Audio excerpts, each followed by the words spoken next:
I'm old enough to remember when domestic terrorists were the guys with bombs, blowing up the Pentagon or blowing up downtown Oklahoma City or getting more to the street level, the Democrats' white shirts, white hoods and the KKK, or more recently, the Democrats' black shirts and Antifa and BLM taking over the streets of cities like Portland, entire business districts, and shutting them down.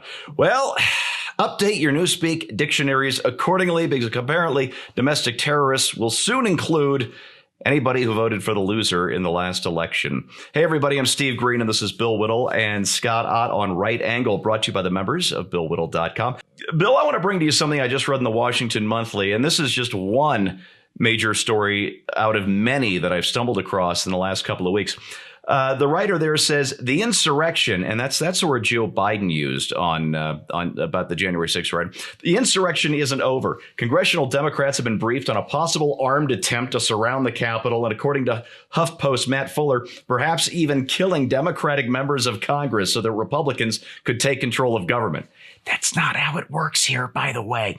The head of the Anti-Defamation League, Jonathan Greenblatt, told the Washington Post Greg Sargent, this is a circle jerk of progressive idiots, I'm sorry I have to inflict this on you, said on Wednesday that the riot was a watershed moment for far-right extremist movement, and the groups involved are certainly not going anywhere. We are dealing with terrorists. We need a counterterrorism strategy, and that, here's where it gets chilling, that will require a new domestic terrorism law. Bill, the fact that the left let their own people go months without this kind of concern and yet are demanding new anti-terrorism laws on this country after what, again, was hopefully a one-time thing in Washington earlier this month, that tells me, Bill, that this is strictly political and meant to shut down the right. What does it tell you? I think it's much more subtle than that. I think it's much, much more subtle than that. It's designed to make any rational person crazy, not just a Trump supporter, not just a Republican. This kind of gaslighting, this kind of open hypocrisy is designed to make people insane. And I think that's the entire goal. You watch an entire summer. I saw this on Reddit. Somebody said, they ought to get the Trump supporters to pay for the damage to the Capitol. And I replied, fine, we'll pony up for the damage to the Capitol, and you can pay for the burned out centers of Portland and Seattle and Chicago and St. Louis and Detroit and all the rest of it. And this kind of thing, I really believe, Steve, this is high level psychological warfare. Damn. I really do. And I think that when you look at the hypocrisy of having watched an entire summer of riots and destruction and burning, and then one incident, now all of a sudden there's domestic insurrection, and I don't have to go through this again. Yeah. Part of it, of course, is the bias of the media and so on. But nevertheless, it is a giant psychological attack on half of the country, probably more than half of the country. And it's designed to provoke us. It is a provocation, and it's not going to stop. They're going to keep turning it up until people go absolutely insane. And this is something that we're just going to have to resist until we can get in a position to start fighting back against this. But I don't think any of this is accidental. I don't think any of it is unconscious. This is just an example of how close to the surface totalitarianism and fascism is among the left, right? Criminalize your opponents, and for God's sakes, be sure to project upon conservatives everything that you do yourself. Hillary Clinton is now saying we need to have a look into this. What maybe Putin had something to do with this event on January 6th. Pelosi echoed her on that, by the way. And Hillary Clinton is saying that because Hillary Clinton's ties to Russia and illegal money that she's taken from Russia are so obvious and so glaring that this is the best way for her to basically CYA. And these times are almost unbearable. But again, you have to ask yourselves, I'll just wrap this up. Let me tell you what I think this is. This is exactly like being on on an island in the Pacific during the Guadalcanal campaign, let's say, and you're in your foxhole, and all of a sudden you start hearing screams from out in the jungle, and it's one of your friends. And it turns out that the Japanese took one of your friends, kidnapped him, took him off his post, and is out there torturing him and making him scream and making him beg for help and calling you by name. And the desire to do that becomes so close to overwhelming that it's almost impossible to resist. But the reason that they're torturing that guy, in order to get him to scream, they're torturing him so that you will come and rescue him and walk into that ambush. I think that's exactly precisely what's going on here. And it takes tremendous, almost superhuman restraint to just function in the face of this kind of hypocrisy.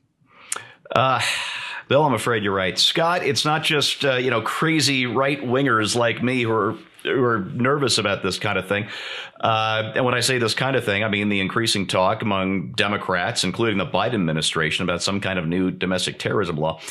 A writer over at Jacobin magazine, and I have to go to this website fairly frequently. It's about the most far left legitimate publication you're going to find on the internet. I mean, they name themselves after the guys who ran the terror in the French Revolution. They're actual Jacobins. So this is a left-wing site.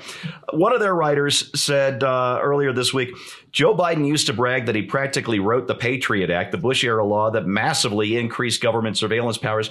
Now he's hoping to pass a further domestic terrorism law once in office. The danger is real that the January 6th Capitol attack will be used as an excuse to severely curtail our civil liberties. And again, that comes from Luke Savage at Jacobin magazine. Are we going to see some weird well, I guess you'd call it the strangest bedfellows ever if conservatives like us are going to team up with writers at Jacobin magazine to fight this thing? Well, to directly answer that question, I think there are a lot of areas where conservatives and liberals could team up and be united in particular pieces of legislation or ideas that are being advanced by government, and it's just not politically popular to do so, and it's bad for fundraising. But I think there are a couple of things here. Number one, I'm pretty darn sure there are already laws in place against smashing the windows of the Capitol building, crushing police officers indoors. Stampeding into that kind of a public place and screaming for Mike Pence or Nancy Pelosi, breaking into her office, taking her laptop or her podium or anything else. Laws are in place about all that. So if there, among our 30 or 40,000 pages of federal statutes, if there's not already something in place of that, I'd be stunned. So this is just really a PR campaign in an effort to say, that we on the left are against what we saw happen on January 6th. Well, let me let you in on something, we on the left. I'm against that too. Nobody in their right mind is in favor of saying, yeah, let's back the guys who smashed the windows in the Capitol building and stampeded in there. I was as critical when there were violent acts among the Black Lives Matter protesters fomented by whoever. I kept wondering out loud, why is it that the legitimate people who care about justice aren't willing to step up and stop them? I've never been in a crowd of conservatives, whether that's a Tea Party rally or a Promise Keepers rally years ago in Washington, D.C., where if somebody had gotten out of hand and started acting in a violent manner, he wouldn't have been surrounded by a mob of peaceful men who would have made him stop. And so the fact that there weren't enough peaceful men, I don't care if you even posit the idea that there were Antifa guys at the Capitol. That doesn't matter to me because there should have been enough law-abiding citizens. That's what we proclaim on the conservative right. We believe in the rule of law, and there weren't enough people to stand up and say, no, not on my watch. This is not how we conduct things. So the semantics aside about whether you call it domestic terrorism or anything else like that, we don't need more laws. We need more good men who are willing to stand up and do the right thing when the moment arises. And anybody who was in that crowd and came into that Capitol building with that mob needs to take a serious look at themselves. Even if they did no physical harm or property damage, they need to look at themselves and say, why was I part of that? What can I do in the future to make sure I'm never swept up in such a thing again? Well, Scott, just correct you. Any domestic terrorism law wouldn't be about outlawing things that are already illegal. It would be about increasing surveillance of Americans and giving the government wider powers to shut them up, shut us up. Which is why I also opposed the Patriot Act when that was out, and several times as did I. I think all three of us did. Terrible law. Repeal every word of it. Let me finish with something that Glenn Reynolds wrote this morning on Instapundit that I happen to find. That's one of my other jobs. I'm a contributor over there.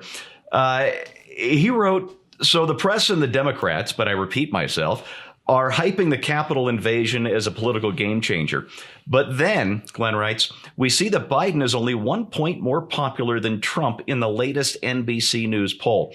And then there's this. Trump is set to leave office with a higher approval rating than George W. Bush, which might not sound like very much considering what happened to George Bush's approval ratings in 2008. But what Trump is doing is he's leaving the GOP, at least at the state level and down, in a much stronger position than it was in 2008. In fact, the GOP has been cruising along at the state level since 2010 and doing remarkably well there. That gives me hope that there is enough popular will to resist any new meddling coming out of Washington from the Biden administration. Let's hope. If not, folks, we're going to have to fight this thing tooth and nail, because if they manage to establish the kind of surveillance state that they're hinting about, we're all in deep trouble, and we don't want to be there. And we'll report to you next week from the re-education camp, where hopefully the Wi-Fi is just fine. That's your right angle on that, brought to you by the members of BillWhittle.com. Listen, if you're not a member, we need you. We need your support to keep these messages coming out, especially over the next 4 years. Go to BillWhittle.com, click the Join Now button, or just make a one-time donation. We've got a great big button just for that, too. Thanks for your support. Thanks for watching, and we'll see you next time.